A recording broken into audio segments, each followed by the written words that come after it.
जय हिंद दोस्तों, स्वागत है आप सभी का यूपीएससी समाधान एंड रिसर्च प्लेटफॉर्म पर। आज के इस जीएस ट्रेंड सेशन में आप सभी का हार्दिक अभिनंदन है। मेरे प्यारे व्यूअर्स, जो यूपीएससी एस्पिरेंट्स हैं वो भी, और जो यूपीएससी की प्रिपरेशन नहीं कर रहे वो भी, जो सभी लोग मेरे चैनल को देखते हैं, मेरे सभी दर्शकों को बहुत बहुत प्यार। और आज के हम इस जीएस के ग्रैंड सेशन में लेकर के आए हैं वह हिस्सा कश्मीर का जो कि पाकिस्तान के अधिकार में है, यानी कि पीओके, पाक ऑक्युपाइड कश्मीर, वह भी अब भारत में मिलना चाहता है। वहां के लोगों ने पाकिस्तान के खिलाफ एक बहुत बड़ा आंदोलन छेड़ दिया है और उस हिस्से में रहने वाली पाकिस्तान की सेना को अब वे लोग मार करके भगा रहे हैं। और नौबत ये आ चुकी है कि वहां के लोग पूरी तरीके से अब चाहते हैं कि वे भारतीय बन करके रहें और वह हिस्सा अब भारत में गिना जाने। और इसके साथ साथ एक बहुत ही खास बात यह है कि वहां पे एक ट्राइब्स है, हुंजा ट्राइब्स, जो कि हुंजा वैली में रहती है और वहां के लोगों को दुनिया के सबसे अधिक खूबसूरत लोगों में गिना गया है। इसके साथ साथ वहां के लोगों की जो एवरेज एज है वह 120 ईयर्स बताई गई है। और इससे भी अधिक खास बात यह है कि वहाँ के लोग बहुत ही लंबे समय तक जवान रहते हैं और वहाँ की महिलाएं 60 और 70 वर्ष में भी मां बन सकती हैं। ये वहाँ की सबसे अधिक खास बात है और जिसका रीजन ये है कि वहाँ की जो प्राकृतिक सौंदर्य है और वहाँ का वातावरण। इसके अलावा एक दूसरी बात यह है कि वह जो पूरा हिस्सा कश्मीर का जो कि पाकिस्तान के कब्जे में है, वह भारत वाले कश्मीर का 3 गुना अधिक है, मगर बावजूद इसके वह जगह पूरी तरीके से बैरन है, यानी कि बंजर भूमि है वहां पे। और यह हिस्सा जिसको अब पाकिस्तान ले जा रहा था, इस कश्मीर को, ये कश्मीर बहुत दूर की बात रही, अब पाकिस्तान कश्मीर होने जा रहा है, जो कि वह आजादी के से ही अपने कब्जे में लिए हुए बैठे। ये इतनी भयावह हो चुकी है और इस स्थिति से परेशान होकर पाकिस्तान के जो अभी हाल ही नियुक्त किए गए नए प्रधानमंत्री इसहाक डार मारे डरे वो चीन भाग गए हैं और चीन जा करके वह एक मीटिंग कर रहे हैं। वहां पर क्या मीटिंग कर रहे हैं कि अब वहां पर राजनीतिक और रणनीतिक मीटिंग कर रहे हैं। वो किसी भी तरीके से उसको बचाना चाहते हैं, लेकिन वो बचने की संभावना किसी तरीके से नहीं लग रही है। और इस मीटिंग में वे एक अरबों डॉलर का चीन के साथ मिलकर के एक आर्थिक गलियारा परियोजना को लेकर के चर्चा करने गए हैं। उसके अलावा जो इन दोनों देशों के बीच के जो द्विपक्षीय संबंध हैं, इस संबंधों पर समीक्षा के उद्देश्य से गए हुए हैं।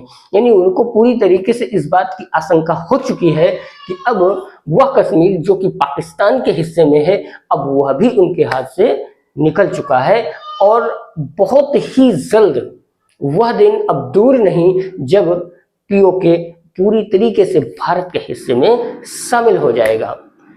इसके साथ साथ दूसरी और खास बात यह है कि जो पश्चिमी पाकिस्तान, यानी कि जो बलूचिस्तान वाला हिस्सा है, वहां पर एक पोर्ट है, वह है ग्वादर पोर्ट। ग्वादर एक ऐसी जगह है कि जहां से अब चीन क्या कर रहा है कि वहां पर से वो शिनजियांग प्रांत को जोड़ने का काम करता है और वहां पर चीन अपना एक बंदरगाह बनाना चाहता है उस ग्वादर पर। भारत उसके लिए पूरी तरीके से ऑब्जेक्शन कर चुका है कि हम बलूचिस्तान में आपको ग्वादर पोर्ट पर कुछ भी हरकत नहीं करने देंगे, वह हम इस्तेमाल कर रहे हैं और करेंगे। क्योंकि बलूचिस्तान के लोग भी भारत में मिलना चाह रहे हैं। वह भी भारत की सरकार यानी कि मोदी जी जैसे लोगों की बार बार वे नेतागिरी हैं कि मोदी हमें और मोदी हमें बचाए। वे मोदी से या भारत की सरकार से इस बात की गुहार लगा रहे हैं कि बलूचिस्तान भी भारत में मिलना चाहिए। यानी कि पूरी तरीके से पाकिस्तान छिन्न भिन्न होने की स्थिति में पहुंच चुका है। इसके बावजूद वह अपनी हरकतों से बाज नहीं आ रहा है। यहाँ तक कि आर्थिक दिवाला तो उसका बहुत पहले ही निकल चुका है। चाइना उसको पूरी तरीके से डोमिनेट करता चला जा रहा है और फिर भी वह उसी के शरण में मदद के लिए जाता रहा है। अभी तक पाकिस्तान को ये समझ में नहीं आया है, उसकी अकड़ कहते हैं कि रस्सी चली जल जाए मगर उसका बल ना जाए। तो यहाँ पर कुछ ऐसी ही बात है कि रस्सी जल जाए मगर उसका बल ना जाए। तो पाकिस्तान कुछ इस तरीके से ही लगा हुआ है अपनी करतूतों में। आगे देखते हैं कि क्या होता है, कि क्या वह पीओके को बचा पाएगा। इस पर आप भी विचार करें और अपने कमेंट हमें कमेंट बॉक्स में दें। और यह विषय बहुत ही इंपॉर्टेंट है पाकिस्तान के लिए, हालांकि भारत के लिए तो शुरू से था, क्योंकि पाकिस्तान भी भारत का ही हिस्सा था, कश्मीर भी भारत का ही हिस्सा है, और कश्मीर का वह हिस्सा जिसको हम पीओके कहते हैं वह भी भारत का ही हिस्सा था। अब क्या पीओके को भारत में मिलना चाहिए, इस पर आप कमेंट के जरिए हमें अपने विचार दें। फिलहाल दोस्तों, उम्मीद करते हैं ये सेशन आपको समझ में आया होगा, और इस सेशन को लेकर के भी आप हमें अपनी राय जरूर दें कमेंट बॉक्स में।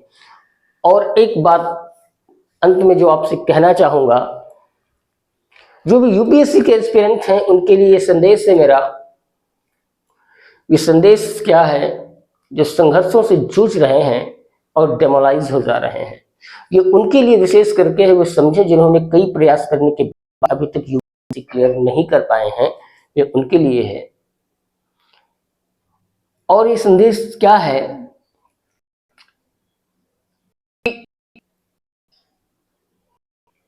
वह पथ क्या पथिक की सफलता जिस राह में बिखर न हो, नाविक की धैर्य क्या धाराएं भूल न हो। समझ गए आपकी मैं क्या चाहता हूं। तो यूपीएससी के एस्पिरेंट्स इस को ध्यान रखें कि धाराएं जब प्रतिकूल हो और उस प्रतिकूल धारा को पार करके आ जाना, यही आपकी धैर्य कुशलता होगी और यही आपके लिए यूपीएससी है। तो फिलहाल दोस्तों, आप व्यस्त रहें, मस्त रहें और अपनी पढ़ाई जारी रखें तब तक जब तक यूपीएससी क्लियर ना हो जाए। फिर मिलेंगे दोस्तों अगले सेशन में। जय हिंद।